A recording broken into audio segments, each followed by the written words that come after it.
do, and I'd like to believe I have a good enough ear for accents. I think I noticed a little bit of Eastern Shore accent with you. Yeah, it's a little bit. Are you born and raised? I am born and raised here. So first of all, I'm Chuck Callahan. For people that don't know me, and I'll be running for my third term, and proud of it. But I am born and raised here. Went to school here. Have raised my family here. I've had several generations of family here. I took over my father's business. Oh. I own Weston Callahan Contracting. I own Eastern Millwork, and I own Energy Savers. So I'm involved in the construction world. We do custom stuff. We do only residential work. So I've been very successful. I've been with my dad for 38 years doing that. So it's been great. I'm an only child. So my mom passed away unfortunately, but my dad's still hanging in there, and he goes around with me working and stuff like that. So I've got a great family. Who's West, by the way? West was Pee Wee West. That was my dad's partner for almost 30 years. And I had basically two fathers. I had my dad and Pee Wee. So, as a young age, at 11, 12 years old, and being in the construction world and growing up with that, very, very fortunate to be quality homes around Talbot County. We've built a mess of them. But being raised by those two and learning the craft with how things are done right. So I'm very fortunate to be around that for all my life. Makes a difference. It makes a difference, and my son is with us now, and hopefully in the years to come, it'd be I doubt he'd be sitting here.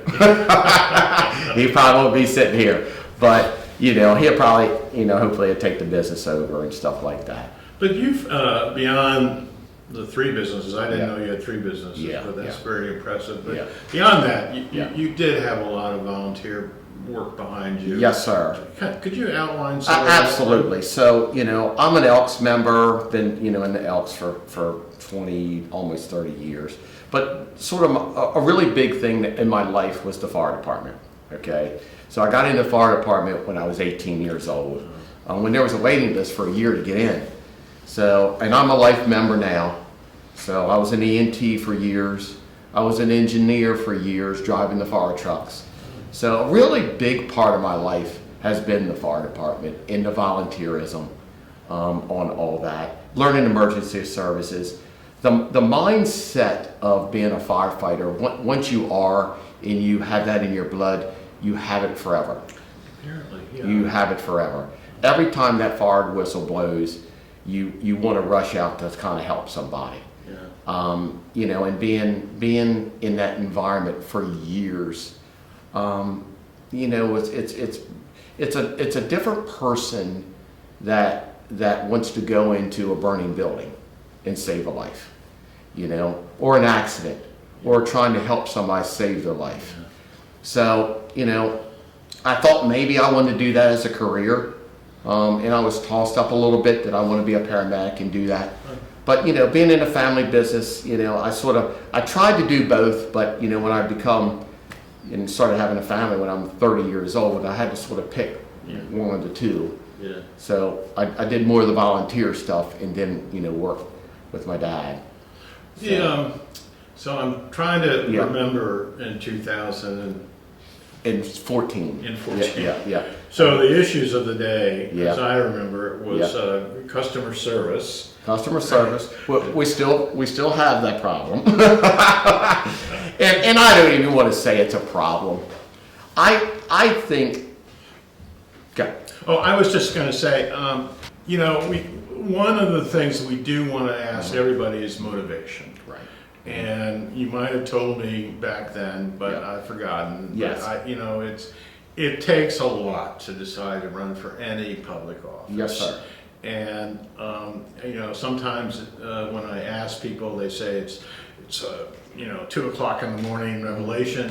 Yeah. And other cases, it might take years before you decide that. Right. What went through your head your mind when you decided to first run for Talbot County? Because I don't think you've run before that. No, I wouldn't. And that's a really very important question.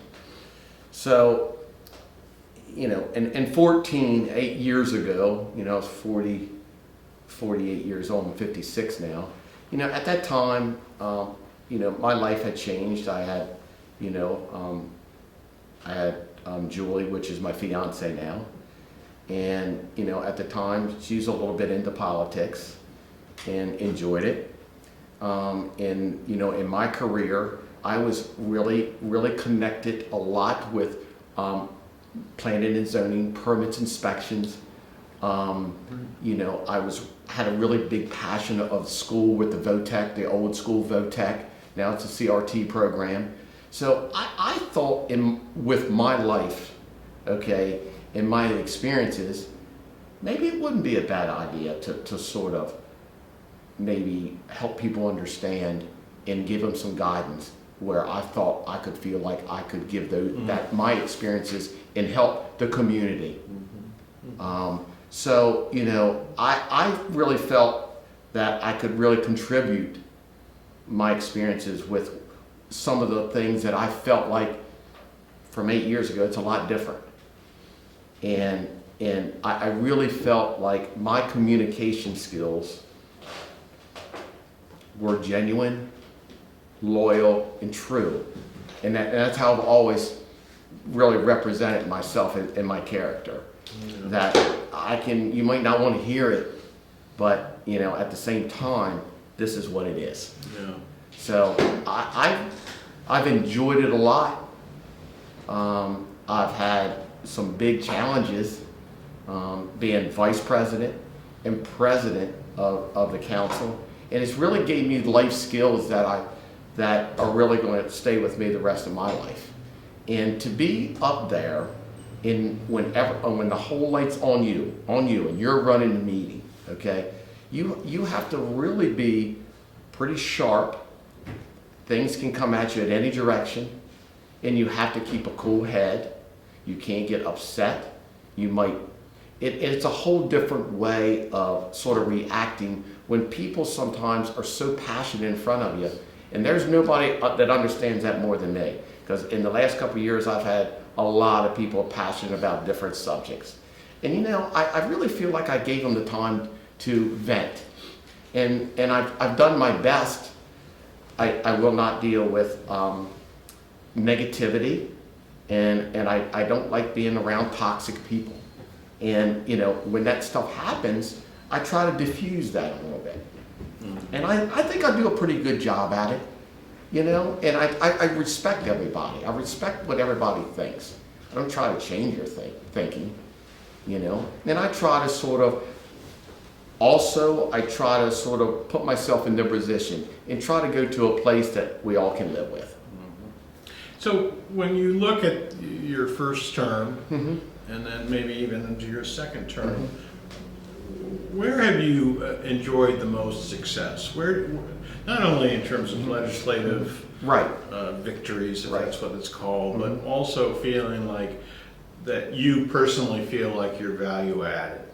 So my value added is being a businessman in Talbot County and people reaching out to me. And that's one of the reasons I'm running. They're reaching out to me to get an answer. Okay? And I feel like I haven't told them the right answer all the time, but at least I can tell them yes or no, or we're working on it. Or, you know, some business people or businesses need help. I mean, with this whole pandemic, I mean, the accomplishment of the council, of all 5 council people, I mean, I'm very proud of being able to contribute all that money that was given to us to distribute it out to all these businesses. I mean, we distribute somewhere around, I think, $1.2 million or $1.5 million. I could ask Cassandra, but it was a big number to be able to help these businesses stay in business, to contribute that. You know, the emergency services is an ongoing helping them all the time. Okay, they're a big detriment to the community. Joe Gamble, and all these deputies. You know, one of the biggest accomplishments we've had so far is putting them into the LEOPS program, which is a retirement program for the deputies. Those achievements, and we're working on that with the EMS people too. So those accomplishments are huge for the citizens of Talbot County to keep the retention here. That's what you have to really look at in today's world, keeping the retention here, keeping people here, and really the cost of living around here, trying to balance out housing around here, the market around here, just to try to help, you know, first-time home buyers, you know, what we're going to do to give them a break, that type of thing. So when you look at the next 4 years, Yes. if you're able to be reelected, what are the priorities? You can certainly look back and say that there are other things that you want to bring up. But I mean, are there when you, what do they call it, a platform? Yeah, right. You have a certain 1, 2, 3, 4, 5 thing. I sort of do, and I kind of stick with what I'm good at. I stick on the businesses. I want to make sure the businesses are all successful. Another big thing, and another big subject, is the school. Okay, so we've got Kelly's retiring, and now we got a new superintendent. So I'm looking really forward to meeting her. I haven't met her yet, and her qualifications, and helping the school board. I mean, you know, they're 50% of our budget. So, you know, I just met Cliff up to Chesapeake College, which is the president, and you know, we talked about their programs with all the trades and stuff. So I'd like to blend in two together and make sure that the new superintendent, that we all sort of work collaboratively together. And that's to me is right back to what you were talking about: communication, being positive, making things work for the community. Working on EMS, emergency services, working on Joe Gambrell and his men and ladies at the deputies.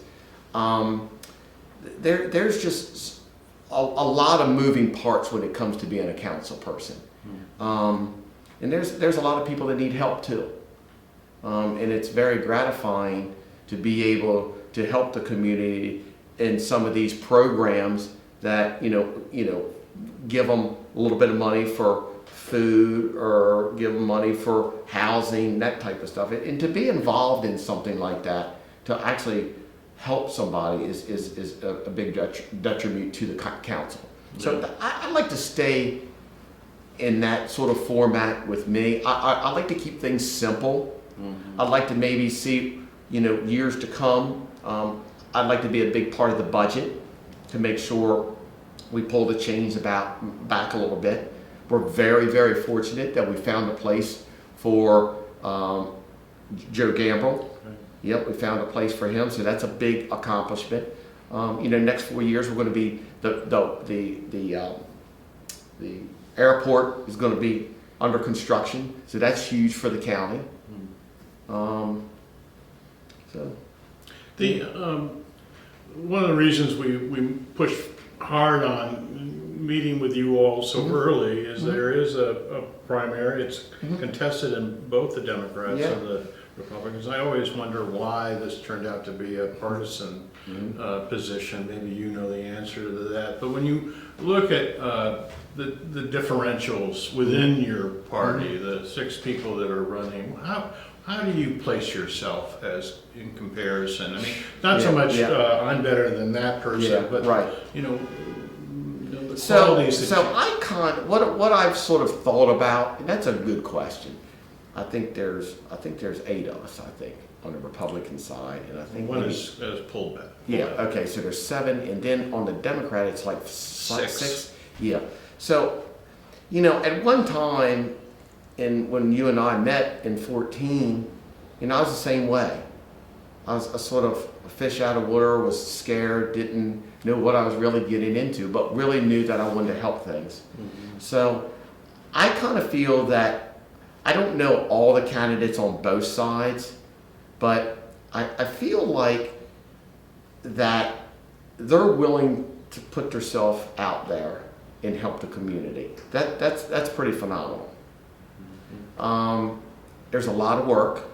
I'm not sure that they understand the amount of time and work in business and family, and you're putting yourself out there, you know, and you've got to be mentally prepared for some of the criticisms, because when you're in this position, not everybody likes you. So, Or they don't like your policies. they don't like your policies. Yeah. Then it becomes they don't like you. So, but you know, you have to answer your question, I think we got some great candidates. You know, it's a shame that, you know, we got to kind of pick and choose who we feel can do the job. But, you know, I don't see anybody that couldn't do the job. What I do see is, are they prepared of the commitment that you have to spend time-wise? Because it's every day. Mm-hmm. It's every day that somebody's calling you, or somebody needs something, or you're trying to resolve some problems, or something to that effect, you know. And it's late nights, you know. We could come in with these guys right here that are doing their job now. These guys are great filming us, and they'll be there from 3 o'clock to 10 o'clock. So, you know, it's been many, many nights to do that. And I probably wasn't, in fairness, maybe caught off a little guard about the amount of time. And you don't want that, if you have a job, you don't want that to mess with your job, so to speak. And I've tried to, over the years, not have the council stuff interfere with, you know, me calling you and say I'm meeting a client, you know. So I've tried to balance that out, and maybe the word is balance. The candidates really need to understand how to balance themselves on all this stuff, because it takes a lot of time and effort and a lot of patience. Because when you're in front of that camera, everybody's looking at you, and everybody's sort of, you know, calculating the do's and don'ts and how is this lady or this man. So, Yeah. you know. So this has been really helpful. I guess I'm always interested in hearing what concerns you have about the county. We've gone through a lot in the last 4 years, as you know more than anybody. Some of that's related to planning, some of that is related to citizen participation, some of it has to deal with the challenges of equality. How do you assess the next 4 years in these areas, and what gives you concern and what gives you hope? Well, extremely good question. I'm a type of person that I don't worry a whole lot. I try to find solutions. I think looking down at Talbot County, okay, there's some things that I look at as being on the council. I look at how to be able to pay for things, okay, and at the same time, we want to try to keep these taxes as low as we can. Okay, so that's sort of something I worry about. I worry about the safety and the health of people, okay? And then getting a little bit more broad is more of, like you were just saying, the equality of people and making sure that everybody, you know, has a place and, you know, can reach out to us and feel like they're being listened to. And I feel like we've done that, Dave. I really have. I feel like we've worked pretty hard in the last couple of years. We've had some, you know, we've had the trap project, and we've had the statue, and you know, we basically are getting past some of that stuff, and I feel like, hey, you know, that's past, and let's move on and build from it, and that's kind of how I feel. I feel like I can contribute a lot in the next 4 years. I can help people understand some of the needs of Talbot County, because I know the needs, and I know what I've been doing for the last 8 years, and I feel like I've contributed and really put a really good, solid Talbot County place, because when the pandemic hit a couple years ago, everybody come in Talbot County, you know, so, but I really value and love it here, and I want to be able to serve again and help people. Thank you so much. Thank you. Appreciate it. No problem.